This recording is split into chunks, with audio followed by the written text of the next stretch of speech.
जय हिंद जय भारत दोस्तों आज के इस वीडियो में हम द्वितीय पंचवर्षीय योजना के बारे में जानेंगे। दोस्तों ऑलरेडी चैनल पे प्रथम पंचवर्षीय योजना के बारे में वीडियो अपलोड है। आप यहाँ आई बटन से देख सकते हैं कि प्रथम पंचवर्षीय योजना क्या है। आज के इस वीडियो में हम द्वितीय पंचवर्षीय योजना के बारे में जानेंगे कि इसकी शुरुआत कब से हुई, इसके अध्यक्ष कौन थे, ये किसके मॉडल पे अपनाया गया था, इसमें प्रमुख प्राथमिकता किस फील्ड को दिया गया था, लक्ष्य क्या रखा गया था और कौन कौन से कार्य हुए थे इस द्वितीय पंचवर्षीय योजना में, इन सब के बारे में इस वीडियो में हम जानेंगे। तो चलिए दोस्तों वीडियो को स्टार्ट करते हैं। तो सबसे पहले द्वितीय पंचवर्षीय योजना की शुरुआत कब से हुई ये देख लेते हैं। तो 1956 से लेकर 1961 तक द्वितीय पंचवर्षीय योजना के कार्यकाल रहा। हर एक 5 साल पे ये आती थी और 5-5 साल के लिए योजना बनती थी। इसके अध्यक्ष जवाहरलाल नेहरू जी थे, क्योंकि जो भी उस समय के प्रधानमंत्री होते थे वही योजना आयोग के अध्यक्ष भी होते थे। अब आते हैं मॉडल।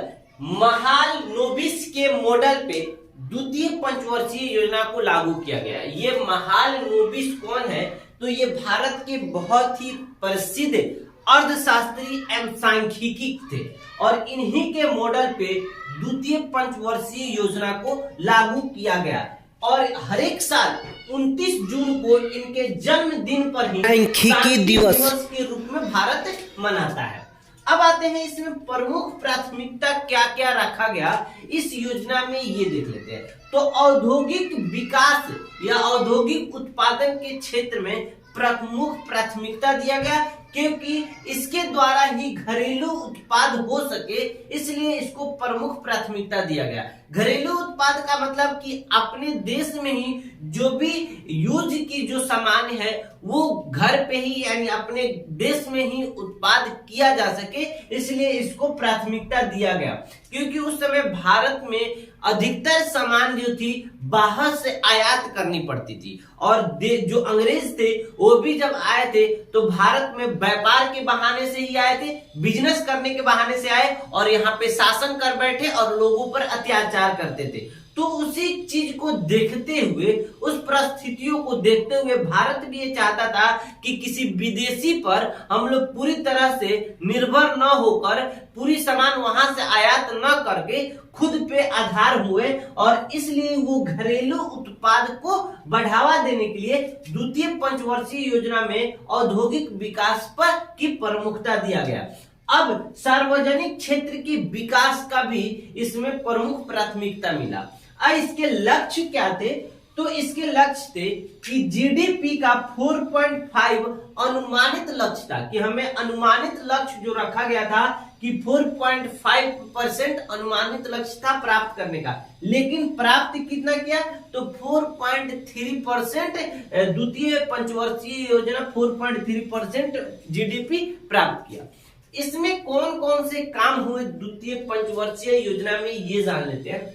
तो इसमें छात्रवृत्ति कार्यक्रम प्रतिभाखोज का योजना लाया गया, जो ये 1957 में ये छात्रवृत्ति कार्यक्रम प्रतिभा खोज लाया गया, ताकि इसके द्वारा लोगों को उच्च शिक्षा प्राप्त करने के लिए अग्रसर किया जाए, बढ़ावा दिया जाए। ये योजना इसलिए लाया गया छात्रवृत्ति का।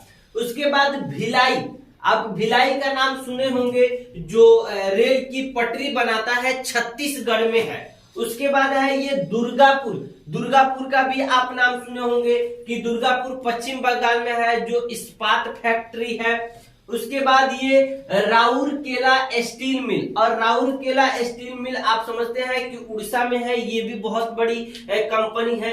तो ये 3 कंपनियों का उस समय द्वितीय पंचवर्षीय योजना में इसकी स्थापना की गई थी।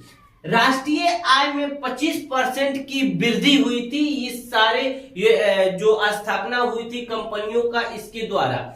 धन का बंटवारा किया गया। जो भी उस समय भारत के पास केंद्र सरकार के पास जो भी धन थे, उन धनों को इस 5 फील्ड में बंटवारा किया गया खनन के क्षेत्र में, ताकि खनन के क्षेत्र में इसलिए बंटवारा किया गया ताकि खनिजों की प्राप्ति हो सके। उसके बाद बिजली के क्षेत्र में बंटवारा किया गया, क्योंकि जिस समय उतना बिजली उत्पादन होती थी उससे ज्यादा उसकी प्रयोग में लाने की आवश्यकता थी, इसलिए बिजली के क्षेत्र में भी धनों का बंटवारा किया गया। परमाणु ऊर्जा पे धनों का बंटवारा किया गया। उसके बाद कोयला के लिए धनों का बंटवारा किया गया। लौह इस्पात के लिए धनों का बंटवारा किया गया। तो इस तरह जो ये उद्योग के आधारभूत तत्व जो ये 5 है माने जाते हैं, इन 5 पर उस समय की धनों की बंटवारा किया गया। और इस तरह से द्वितीय पंचवर्षीय योजना की जो लक्ष्य रखी गई थी, जो भारत की विकास के जो मेन जो कठिनाइयां आ रही थी उनपे ये फोकस करके बल देकर इस योजना को लाया गया था, और बहुत हद तक ये कारगर भी साबित हुआ। तो उम्मीद करता हूं दोस्तों आपको समझ आया होगा कि द्वितीय पंचवर्षीय योजना क्या है। मिलते हैं दोस्तों इसी तरह की अगली वीडियो में। जय हिंद, जय भारत।